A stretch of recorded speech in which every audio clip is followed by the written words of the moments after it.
All right, let's dive right into this explainer. Today, we're talking about pure, unfiltered chaos. We're matching the electrifying energy of a massive IRL stream that completely took over the vibrant streets of Puerto Rico.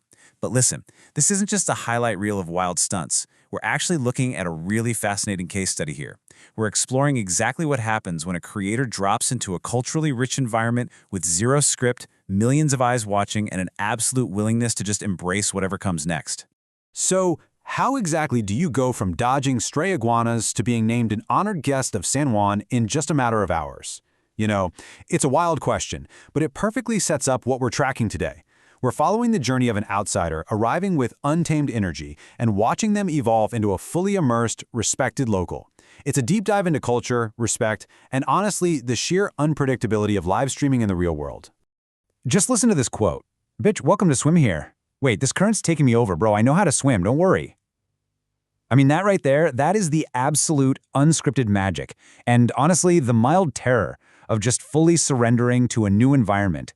When you're literally jumping off bridges into Caribbean currents just to prove a point, things are going to get wild. The creator we're following didn't just stand on the edge and look at the water. He jumped right in alongside the locals. Look at the difference here. On one hand, you've got your standard tourist visit. Resort pools, hotel food, guided bus tours. And on the other, the immersive visit, sparring with locals in La Perla, bridge jumping, eating Grandpa's homemade hot sauce. It's a night and day difference. You don't earn local respect sitting on a guided bus tour. You earn it by stepping into local gyms, taking literal leaps of faith off the Bridge of the Brothers, and surviving a legendary fiery family hot sauce. Section 1. Arriving in Puerto Rico, El Morro, and laying the groundwork. Right out of the gate, overlooking one of the first historic forts built to defend the island, our host hits a mind-blowing 53.5 million subscribers live on stream. 53.5 million. That sets an incredibly high-stakes tone right from the jump. Millions of people are watching live as he navigates a brand new culture, which means every single interaction, every misstep, and every victory is being magnified on a massive global scale. Section 2. The heart of La Perla and street-level culture. So, moving far, far away from the tourist traps, we dive straight into La Perla. It's a historic seaside community in San Juan, and what's absolutely fascinating is the cultural weight this place holds. I mean, this is exactly where global legends like Bad Bunny and Spanglish rap pioneer Dido got their start. It's a neighborhood with this incredible, rich legacy of music, basketball, and true community resilience. It is, without a doubt, the beating heart of street-level culture in San Juan. And if you want to earn actual respect in a place like this, you can't just walk through pointing a camera. You got to participate. Case in point, stepping into a local boxing gym for a shadow boxing session with an undefeated 154-pound local pro boxer. And this isn't just some random local. This is a fighter actively preparing for a massive pay-per-view title defense. Doing that builds an instant bridge of mutual respect and shared energy. All right, Section 3. Unpredictable action and chaos. Now, this is one of those moments you could literally never plan for. Out of nowhere, the host is handed what the locals call a plasma cannon. It's a street-made device that uses propane gas to blast massive, deafening shockwaves right up into the sky. It brilliantly captures the raw, unfiltered energy of the streets. You're charging this homemade propane device for 30 seconds before letting off a terrifyingly loud boom right in the middle of a crowd. It's chaotic, it's loud, and it's a rite of passage you definitely won't find in any guidebook. Moving on to Section 4. An authentic culinary feast. Because let's be real, you absolutely can't understand a culture without tasting it, right? The culinary journey kicks off with bacalaos. These are traditional deep-fried Puerto Rican snacks, savory flour batter, codfish, fresh cilantro. It's the perfect starter, and it was immediately chased by a dangerously spicy hot sauce made from a grandfather's secret recipe. Let me tell you, when the locals warn you it's spicy and it's a family recipe, you're about to experience the true flavor profile of the island. And then there's the ultimate side dish. It's a simple three-step process. You peel the raw green plantain, or sometimes breadfruit, you mash it down thoroughly, and then you fry it up to create crispy tostones. It completely replaces the standard French fry with something that is, honestly, far superior and so deeply rooted in Caribbean cooking traditions. But the crucial takeaway here is just the sheer volume of food consumed in a single sitting. We're talking rice mixed with savory corned beef, more of those breadfruit tostones, an entire deep-fried whole red snapper, and mofongo packed with fried pork.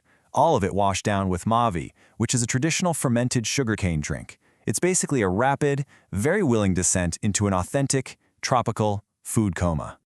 But wait, you can't end a meal without dessert, obviously. The feast wraps up with a total sensory explosion of tres leches. If you haven't had it, it's a sponge cake absolutely soaked in 3 kinds of milk: evaporated, condensed, and heavy cream. It practically melts in your mouth and serves as the perfect conclusion to this massive feast. Section 5, From Tourist to Honored Guest. So after surviving the bridge jumps, the plasma cannons, and shaking off that epic food coma, the journey actually yields some incredible cultural discoveries. Like, did you know the indigenous Taino people invented the hammock? Or that the pina colada was originally created right there in Puerto Rico? The host even checks out a giant papier-mâché puppet theater with 35 years of history, which they use to tell stories about the community, the homeless, and the island's founders. It just proves that true immersion gives you lasting, incredible knowledge. From there, we enter what is essentially the Cathedral of Basketball. This place is a massive 38,000 capacity coliseum. It hosts massive global concerts and serves as the home court for Bad Bunny's local BSN basketball team, the Cangrejeros. Puerto Rico has one of the absolute most competitive basketball leagues in the world, and this building right here, it's the epicenter. And this building carries some incredibly deep historical weight. It's named after the absolute baseball legend Roberto Clemente, who famously wore the number 21. Clemente was a massive hero, not just on the field, but off it too. He tragically lost his life in an aviation crash while personally delivering earthquake relief supplies to Nicaragua. The number 21 is a symbol of immense, deeply felt pride across the entire island. And guys, this brings us to the absolute peak of the whole immersion arc. The mayor and deputy mayor of San Juan personally arrive at the Coliseum to deliver an official proclamation. They formally declare the host a guest of honor of the city. Just think about that. Officially upgraded from a loud, chaotic tourist to a celebrated and respected guest of one of the oldest capital cities in the hemisphere. Unbelievable. Just look at this timeline. When you actually map out the day, it's almost unbelievable how much geographical and emotional ground was covered in a single wildly unscripted afternoon. At 12 p.m., we arrive at the historic El Morro Fort. By 2 p.m., it's sparring in La Perla and jumping off the Bridge of Brothers. 4 p.m. hits, and we're falling into an epic Puerto Rican food coma. And by 6 p.m., crowned guest of honor at the Coliseum. It is a literal masterclass in diving headfirst into an experience. Which really leaves us with this final provocative thought. To truly learn about the world, sometimes you have to put down the curated guidebook. You just have to trust the locals, taste the food, take the leap off the bridge, and completely surrender to the energy of a new place. Because if you drop all your expectations and just let the culture guide you, what kind of honored guest could you become? Thanks for tuning into this explainer. I really hope this sparked your curiosity to go out and truly immerse yourself in the world.